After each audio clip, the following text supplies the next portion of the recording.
দালাই লামা। আর মাত্র 4 দিন পরেই 90 বছরে পা দিবেন তিব্বতী বৌদ্ধদের আধ্যাত্মিক এই নেতা।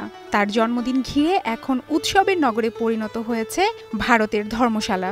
নির্বাসিত ধর্মগুরুর ধর্মশালার বাসভবনে সপ্তাহ জুড়ে চলছে নানা আয়োজন।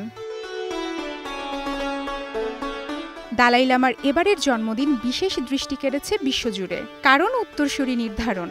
দীর্ঘদিনের অনিশ্চয়তার অবসান ঘটিয়ে তিনি ঘোষণা করবেন তার উত্তরসূরির নাম।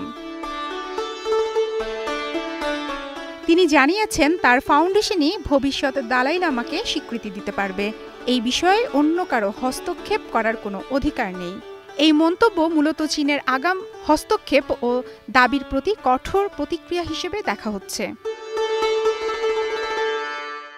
চীনের সরকার তাৎক্ষণিকভাবে দালাই লামার বক্তব্য প্রত্যাখ্যান করেছে। পররাষ্ট্র মন্ত্রণালয়ের এক বিবৃতিতে বলা হয়, দালাই লামার উত্তরসূরি নির্বাচন করতে হলে তা কেন্দ্রীয় সরকার অনুমোদিত হতে হবে।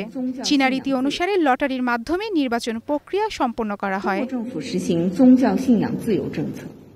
বেইজিং দাবি করেছে এই লটারি প্রথা তিব্বতী বৌদ্ধ ধর্মের একটি বিশেষ রূপ, যা চীনের ধর্মীয় স্বাধীনতার প্রমাণ।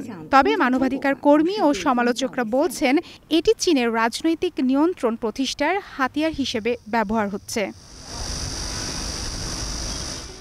পাল্টা জবাবে দালাই লামা তার অনুসারীদের যে কোনো চীনা অনুমোদিত প্রার্থীকে প্রত্যাখ্যান করার আহ্বান জানিয়েছেন। তিনি বলেন, এই আধ্যাত্মিক উত্তরাধিকার আমার জীবনের অংশ এবং কেবল আমি ও আমার প্রতিষ্ঠানই এটি নির্ধারণের অধিকার রাখি, আর কেউ এতে হস্তক্ষেপ করতে পারে না। 1950-এর দশকে চীন তিব্বত দখল করে নেয়। 1959 সালে অনুসারী সহ দালাই লামা ভারতে আশ্রয় গ্রহণ করলে চীনের সঙ্গে টানাপোড়েন নতুন মাত্রা পায়। দালাই লামার উত্তরাধিকার নির্ধারণের বিষয় নিয়ে পরিস্থিতি ফের উত্তপ্ত হয়ে উঠেছে।